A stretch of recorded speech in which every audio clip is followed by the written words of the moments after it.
አንድ አምላክ በሚሆን በአብ ወወልድ ወመንፈስ ቅዱስ ስም አሜን።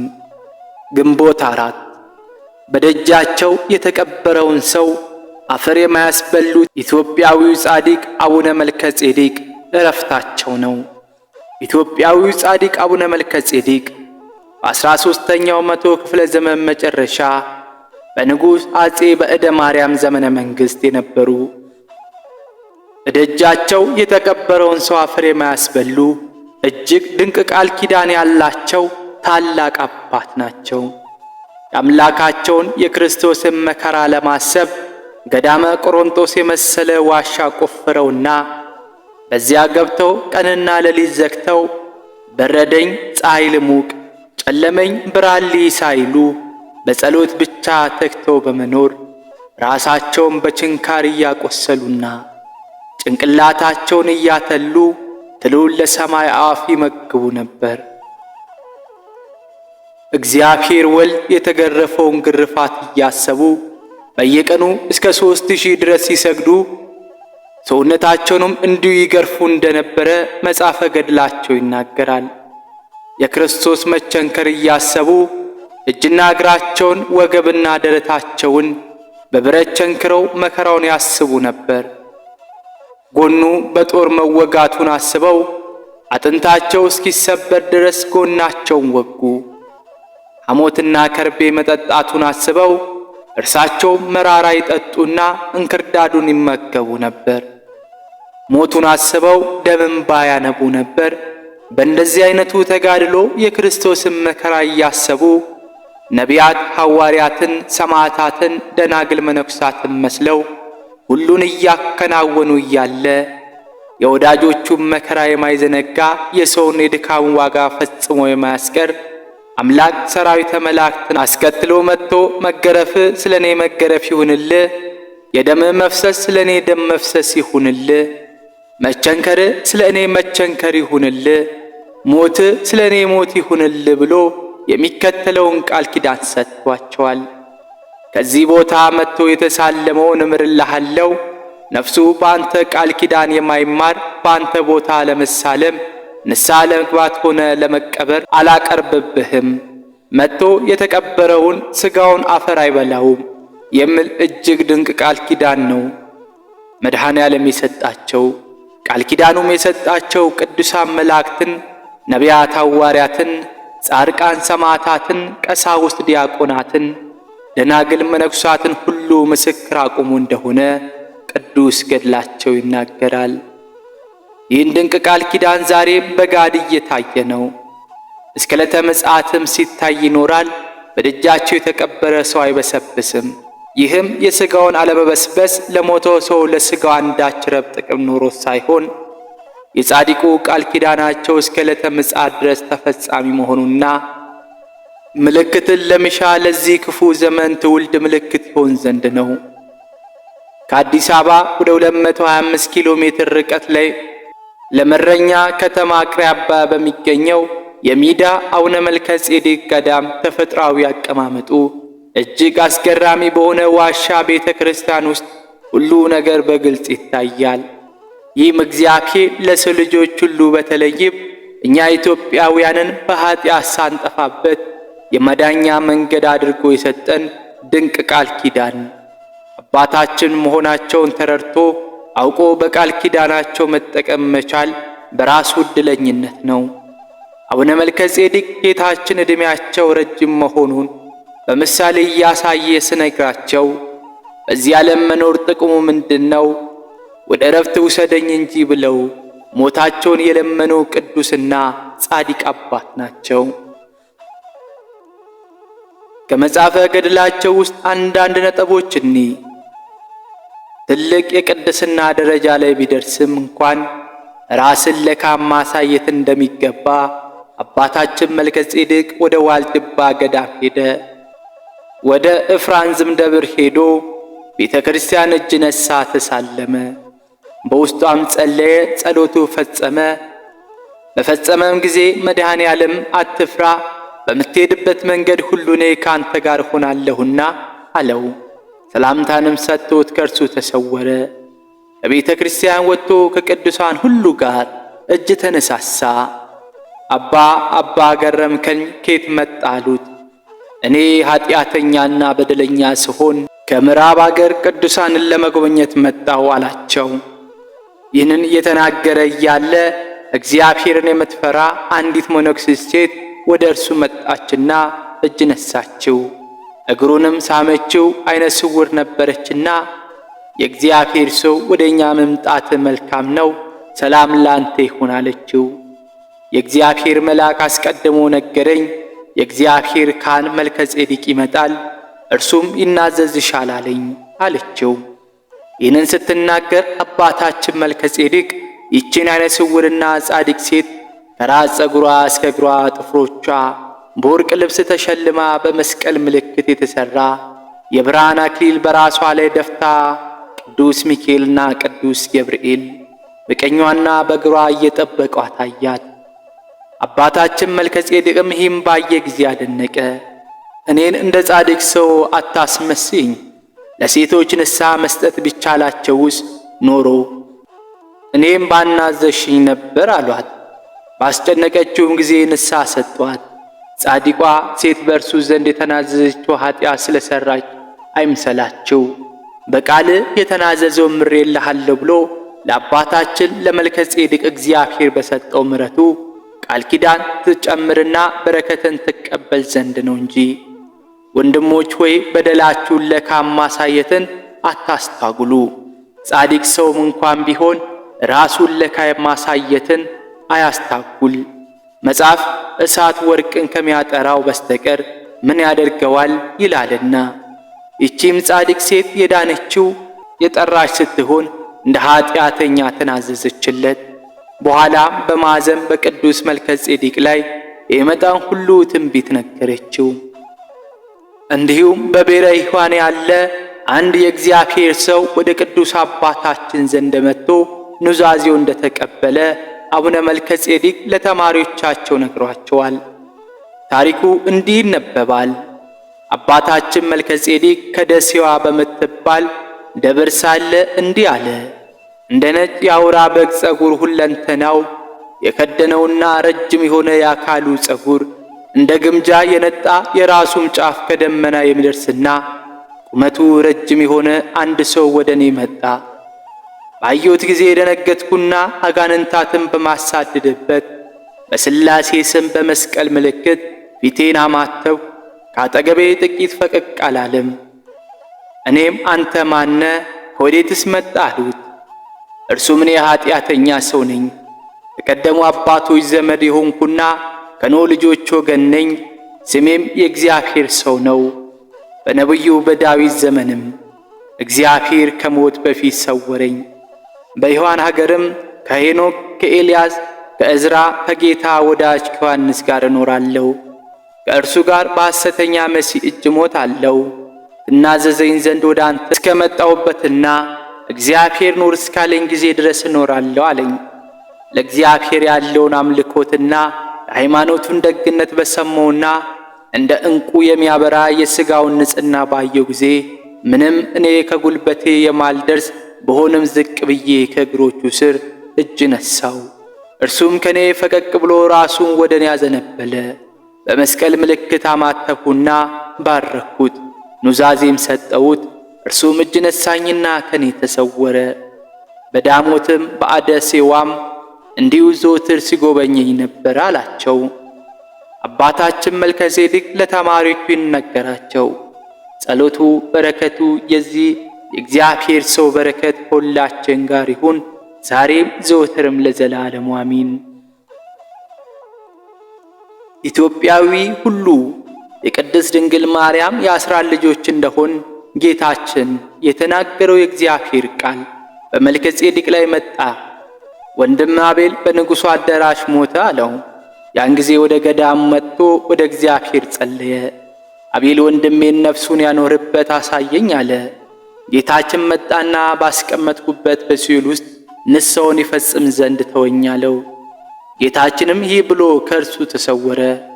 ንስሐ እስከ ሞት በኋላ ኖሮ አይደለም፣ መልከ ጼዴቅ እንዲፈጽምለት ነገረው እንጂ። ከዚህ በኋላ አባታችን መልከ ጼዴቅ ወደ እግዚአብሔር ይለምንለት ጀመር። ደሙም በምድር ላይ እንደ ውሃ እስኪፈስ ድረስ ቁጥር በሌለው ብዙ ግርፋት ተገረፈ። ደም የተቀላቀለው የእንባ እያነባ መራራ ለቅሶን አለቀሰ። ዓይኑም ታመመ፣ ራሱም በሰንሰለት ቸንክሮ ሰውነቱም በእጅጉ አደከመ።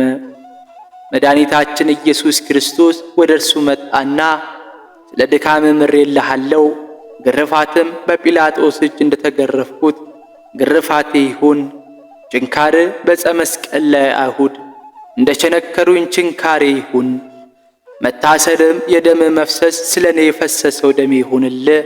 ነፍስን መስጠትም ስለ ነፍሴ መውጣት ይሁን። ዛሬም ና የወንድምን የአቤልን ነፍስ ያለችበትን ላሳይ አለው። ያን ጊዜም የመንፈስ ቅዱስ ክንፍ ተሰጠው። ጌታችን መድኃኒታችን ኢየሱስ ክርስቶስ የመራውና ሄደና ከሲኦል በር አደረሰው። እኔ ወደ ሲኦል ወርጄ የጻድቃንን ነፍሳት እንዳወጣው አንተም ወደ ሲኦል ውረድና ወንድም አቤልን አውጣው አለው። አባታችንም መልከ ጼዴቅም እኔ መሬታዊ ሰው ስሆን ወደ ሲኦል መውረድ እንዴት እችላለሁ? አንተ የኃይል ባለቤት ሁሉ የሚቻል ስለሆንክ ከውስጧ ወርደ የብረት በሮቿን ቀጥቅጠ ሰባብር አለው። ጌታችንም መድኃኒታችን ኢየሱስ ክርስቶስም በእኔ የሚያምን እኔ የምሠራውን ይሠራልና እምቢ አትበለኝ፣ ሂድ ውረድ አለው። አባታችንም መልከ ጼዴቅም ያን ጊዜ መርከብ ወደ ጥልቅ ወንዝ እንደሚወርድ ወደ ሲኦል ወረደ። ሲኦልም ደነገጠችና የተሰጡኝን ነፍሳት ይቀማኝ ዘንድ ፈጣሪ ዳግመኛ ወረደን አለች። አባታችን ወንድሙን አቤልን ያዘውና ከውስጡ አወጣው። ከእርሱ ጋርም ብዙዎች የኃጥአን ነፍሳትን አወጣ። በእርሱ ላይም የነካው የእሳት ሽታ ምንም አልነበረም። ወንድሙ አቤል ከእሳት እንዳወጡት የእንጨት ግንድ ከሰል መስሎ አየው። ከእርሱ ጋር የመጡት ነፍሳት እንደ እርሱ ጠቁረው ነበር። አባታችን መልከ ጼዴቅም ጌታችንን ወንድሜን እንዲጠቁሩ አየሁት፣ ታዲያ ምኑን ማርክልኝ? እነዚህ ነፍሳት እንዲሁ አለው። ጌታችንም መላእክቱን አዘዛቸውና መርተው ወስደው የገነትን ውሃ አሳዩት። ወንድሙ አቤልም በዚህ ውስጥ አጠመቀው። ከእርሱ ጋር የመጡትም ነፍሳት ሁሉ አጠመቃቸው። ያን ጊዜም ፊቱ ከፀሐይ 7 እጅ አበራ። አምላክን የወለደች እመቤታችን ማርያም መጣችና አባታችን መልከ ጼዴቅን ወንድም አቤልን ስጠኝ፣ ወደ ርስቴ ልውሰደው፣ እርሱ ዕድል ፋንታዬ የኔ ድርሻ ነውና አለችው። አባታችንም መልከ ጼዴቅም የኔ ድርሻ ነው፣ ልጅሽም የደምን ዋጋ ይሁንልህ ብሎኛል አላት። እሷምና ወደ ልጄ እንሂድ አለችውና ሁለቱም ሄደው ከጌታችን ከኢየሱስ ክርስቶስ ዘንድ ደረሱ። እመቤታችንም ይህን ኢትዮጵያዊ ሰው የሰጠኝ የኔ ድርሻ ነው አለችው። አባታችንም መልከ ጼዴቅ ለእኔም የደም ዋጋ ይሁንልህ ብሎኛልና አለ። ጌታችንም አንተ ኢትዮጵያዊ እርሱም ኢትዮጵያዊ ሰዎች ሁሉ የእርሷ ድርሻ የሆኑ ዘንድ ሰጥቻለሁ አለው። ወይቤ እግዚእነ አንቲ ኢትዮጵያ ወእቱኒ ለኢትዮጵያ እስመ ወሃብክዋ ኮሎሙ ሰብአ ኢትዮጵያ ከመይኩኑ መክፈልታ እንዲል መጽሐፍ። ያን ጊዜ በፊቱ ሰግዳ አቤልን ወሰደችውና የብርሃን ልብስ አልብሳ ወደ ገነት ደስታ ገባችው። ከእርሱ ጋር የመጡትን ነፍሳት ከፀሐይ 7 እጅ አብርተው አባታችን መልከ ጼዴቅ ወሰዳቸውና ወደ ዘላለም ርስቱ አገባቸው። አባታችን መልከ ጼዴቅ ታላቅ ምሕረትን ላደረገለት ለእግዚአብሔር ምስጋና ይሁን። ርስቱንም ይክፈለን፣ እኛንም ዕድል ፋንታውን ያደርገን ለዘላለም አሚን። መድኃኔ ዓለም ክርስቶስ ለአቡነ መልከ ጼዴቅ የተገለጠበት ልዩ ሁኔታ ጌታችን በምድር ላይ ተገልጠው ከአቡነ መልከ ጼዴቅ ጋር እየተነጋገረ ሳለ በክብር ዙፋን ሆኖ አንድነቱን ሦስትነቱን እንዳሳያቸው የእግዚአብሔር መልአክ አባታችን መልከ ጼዴቅን በግራሪያ አገር ወደምትገኝ የቅዱስ ተክለ ሃይማኖት ደብር ወደ ሆነችው ወደ ደብረ ሊባኖስ ሂድ አለው። አባታችን መልከ ጼዴቅም በመልአኩ ትእዛዝ ሄዶ ደብረ ሊባኖስ ደረሰና በዚህ ያሉ ቅዱሳንን እጅ ነሳቸው። ከንብረ እድ እንድርያስም ጋር ተቀመጠ። ትንሽ ዋሻ በዓትንም ሰጠውና ትእዛዛቱን በመጠበቅ እግዚአብሔር ያጽና የገድልንም ፍጻሜ ይስጥ አለው። መልከ ጼዴቅም ወደ ዋሻው ገብቶ ምስጋና ጸሎትና ስግደትን ተግቶ ያዘ። እንደ መጀመሪያውም ታስሮ እያለ በየዕለቱ እስከ 3000 ስግደት ይሰግድ ነበር። ደሙ በምድር ላይ እስኪፈስ ድረስ መንታ በሆነ የገመድ ጅራፍ ሰውነቱን ይገርፍ ነበር። እንባው እንደ ክረምት ነጠብጣብ ይፈስ ነበር። የዓይኑ ብሌን እስኪገለበጥ ድረስ ያነባ ነበር። እንዲህ ሆኖ መከራ ሲቀበል እግዚአብሔር ዝም አይልም። ሥራውን ፈጽሞ ያደንቅ ነበር። ጌታ ሆይ የተኛሁትን አንቃኝ፣ የደከምኩትን አበርታኝ፣ የጨለምሁትን እኔን አብራኝ ይል ነበር። ይህንንም የሚለው ለራሱ ብቻ አይደለም፣ ስለ ዓለም ሁሉ ነበር እንጂ። እርሱስ በኢየሩሳሌም ከሐዋርያት ጋርና በአርያም ካሉ ከሱራፌል ጋር በክህነት የሚያገለግል ፍጹም ንጽሕና ጻድቅ ሰው ነው። ከዚህ በኋላ ጌታችን ኢየሱስ ክርስቶስ ወደ አባታችን ወደ መልከ ጼዴቅ መጣና ወዳጄ ሆይ ሰላም ላንተ ይሁን አለው። መልከ ጼዴቅም አንተ ማን አለው። ጌታችንም እኔ የድንግል ማርያም ልጅ ኢየሱስ ክርስቶስ ነኝ አለው። ያን ጊዜ ከእግሩ በታች ወደቀ። ጌታም እጁን ይዞ አስነሳውና ጽና፣ አትፍራ አለው። ያን ጊዜ እናቱ ድንግል ማርያም ከቅዱስ ሚካኤልና ከቅዱስ ገብርኤል ጋር፣ ከሱራፌል ከኪሩቤል ጋር፣ ከነቢያት ከሐዋርያት ጋር፣ ከጻድቃን ከሰማዕታት ጋር መጣች። መድኃኔዓለምም አባታችን መልከ ጼዴቅን ከእናት ማፀን ጀምሮ በምስክር ሁሉ ፊት መረጥኩ፣ ካህንም አደረግኩ። ዛሬ ብዙዎች አባት አድርጌሃለሁ፣ ኃጢአተኞችንም የምትመልስ ትሆናለህ። ብሩህ አክሊልና በሰው እጅ ያልተሰሩ የብርሃን ልብሶችን እሰጥሃለሁ። ርስት ከአጥማቂ ከዮሐንስ ጋር ይሁን፣ ሹመትም ከ24ቱ ካህናተ ሰማይና ከ12ቱ ሐዋርያት ጋር ይሁን አለው። ስም የኔ ምሳሌ በሆነው መልከ ጼዴቅ ይሁን አለው። የመጀመሪያው በጥምቀት የተሰጠው ስሙ ኡርያ ወልድ በወልድ የተመረጠ የሚል ነበርና ያን ጊዜ ቁመታቸው እስከ ሰማይ የሚደርስ ብርሃናቸው እንደ ፀሐይ የሚያበራ 3 የወርቅ መስቀሎችን ሰጠው። ጌታችንም በላያቸው ላይ ውጣ አለኝ። እኔም በእያንዳንዳቸው ላይ 3 ጊዜ ወጣው። እስከ አርያም አገቡኝ። በዛ የእግዚአብሔር መንበር አየው። በአንድነት በሦስትነት የሚኖር የዘመናት ጌታ በላይ ተቀምጧል። ይህም ነገር እጅግ ድንቅ ነው። ወልድ በምድር ላይ ከእርሱ ጋር እየተነጋገረ ሳለ በአርያም ደግሞ በሦስትነቱ ተቀምጦ አየው። ጌታም ሥርዓት እንዲሁ እንዳየኸው ይሁን፣ እስከ ዕለተ ዕረፍትህ ድረስ ስለ ገድል ጽናት የሚሆን ሰጥቻለሁ አለው። በጸሎቱ የተማጸነውን እንደሚምርለት ሌላ ብዙ ቃል ኪዳን ሰጠው። እኔም ከአንተ አልለይም፣ መላእክቶቼ የሚጠብቁሃል አለው። መልከ ጼዴቅም ይህንን በሰማ ጊዜ በፊቱ ሰገደ። አቤቱ ለእኔ ለኃጢአተኛው አገልጋይ ይህን ሁሉ ክብር የሰጠኝ ጌታ ሆይ መንግሥት ይባረክ አለው። ጌታችንም ባርኮት በታላቅ ክብር ወደ ሰማይ አረገ። ጌታችን ሠራኢ ካህን ሆኖ ከአቡነ መልከ ጼዴቅ ጋር እንደቀደሰ አባታችን መልከ ጼዴቅ ወደ እግዚአብሔር ቤተ መቅደስ ገብቶ በመሠዊያው ፊት ቆመ። ጌታችን መድኃኒታችን ኢየሱስ ክርስቶስ ተገለጠለትና እኔ ሠራኢ ካህን ሆናለሁ፣ አንተም ንፍቅ ሁነኝ አለው።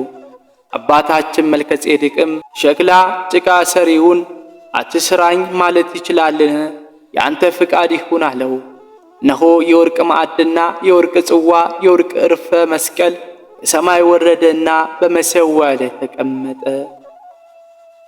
ጌታችንም በሰው እጅ ያልተሠራ የቅድስና ልብስ ለበሰ።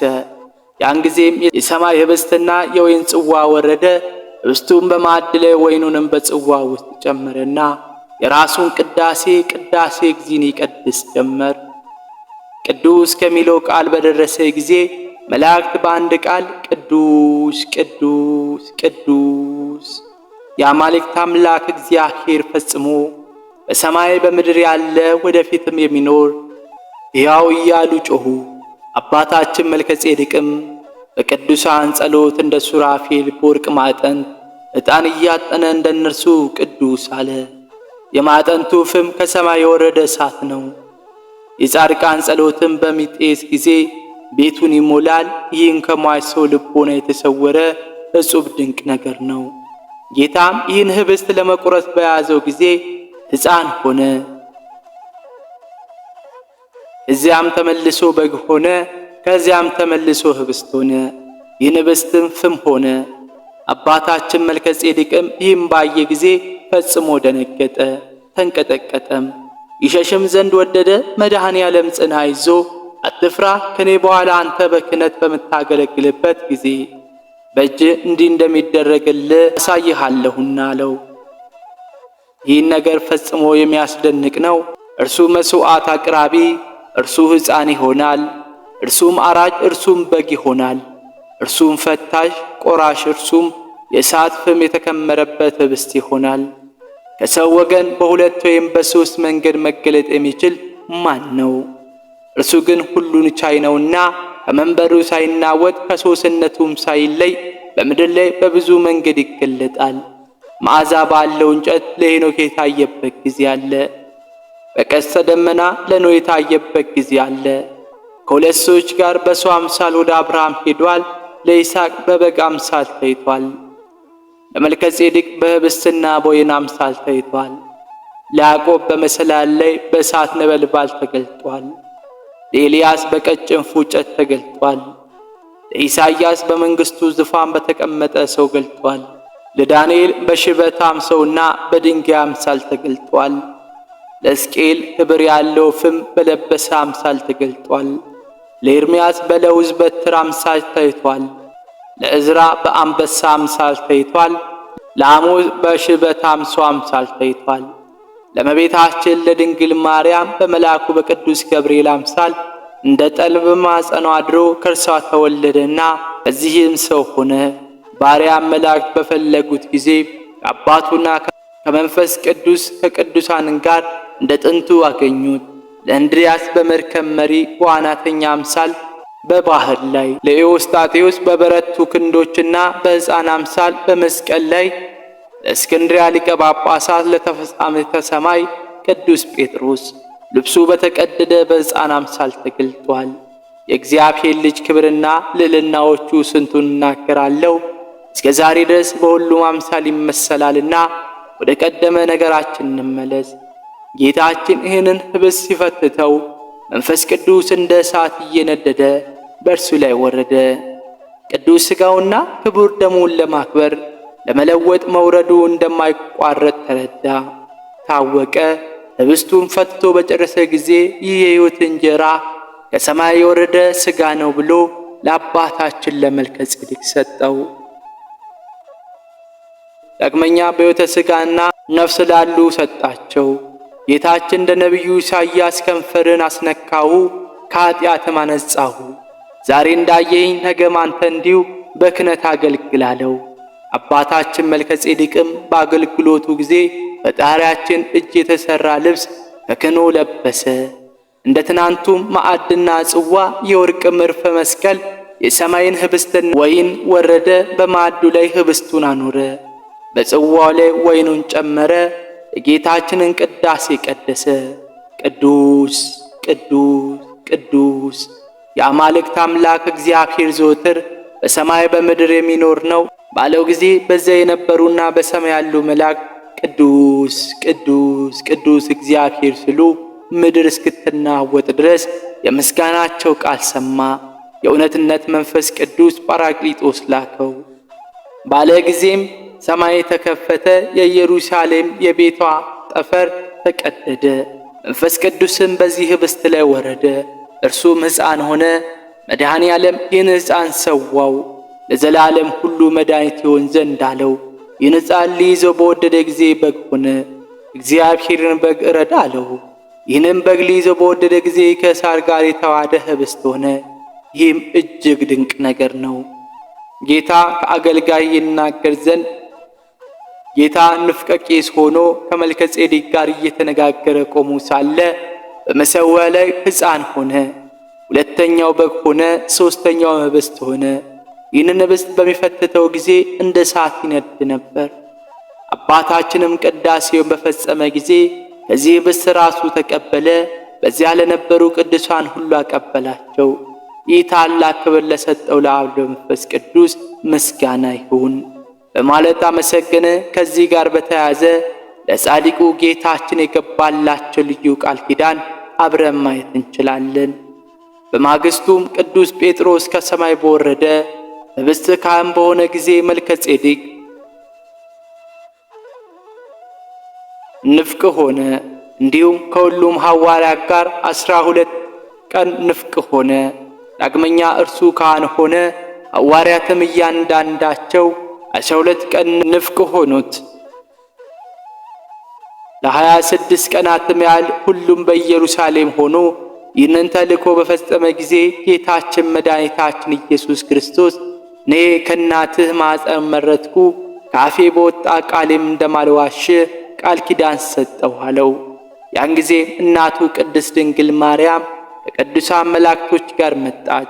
መላእክትና ቀደምት አባቶች፣ ነቢያትና ሐዋርያት፣ ጻድቃን፣ ሰማዕታት፣ ቀሳውስትና ዲያቆናት፣ ደናግል፣ መነኩሳት፣ ወንዶችና ሴቶች፣ ሕፃናትም ምስክሮች አድርጎ አቆመ። ሄሮድስ ያስገደላቸው 144,000 ሕፃናት ካለቃቸው ከቅዱስ ቂርቆስ ጋር መጡ። በእኔና በአንተ መካከል እነዚህ ሁሉ ምስክሮች ይሁኑ። ስምህን የጠራ መታሰቢያን ያደረገ በእጅ የተጠመቀ በቃል የተናዘዘና በእጅ የተሳለመ ምሬልሃለሁ። የገድልህን መጽሐፍ የጻፈውና ያጻፈው ምሬልሃለሁ። ከአንተ ጋር ርስት እሰጥሃለሁ። የቤት ልጆች መንግሥተ ሰማያት ከአንተ ጋር ይውረሱ አለው። ዳግመኛ ለምሕረት ያልጠራኋቸው ነፍስ ለመሳለምም ሆነ ለመባረክ ወይም ለመናዘዝ ወደ አንተ አላቀርብም። ከኃጢአንም ወገን አንተ ስለ እነርሱ ከለመንከኝ እምርልሃለሁ፣ ሥጋቸውንም መሬት አይበላውም አለው። ጌታችን መድኃኒታችን ኢየሱስ ክርስቶስ ይህን ሁሉ ቃል ኪዳን በኢየሩሳሌም ከተሰጠው በኋላ አባታችን በመንፈስ ቅዱስ ክንፎች ተመሰጠ። ተነጥቆም አዴሴዋ ከምትባል ከትግራይ ምድር ተመለሰ። የዚህች አገር ሰዎችም ለምን እስከ ዛሬ ድረስ ተደበከን አሉት። እኔ በቤቴ ውስጥ ታምሜ ነበርኩ አላቸው። ከእርሱ ጋር ከተነጠቁት በቀር መንፈስ ቅዱስ ኢየሩሳሌም እንደወሰደው አላወቁም። ለእግዚአብሔር ምስጋና ይሁን። የጻድቁ አባታችን የአቡነ መልከ ጼዴቅ ረድኤት በረከታቸው ይደርብን፣ በጸሎታቸው ይማረን። ወስብሐት ለእግዚአብሔር ወለወላዲቱ ድንግል ወለመስቀሉ ክብር አሚን።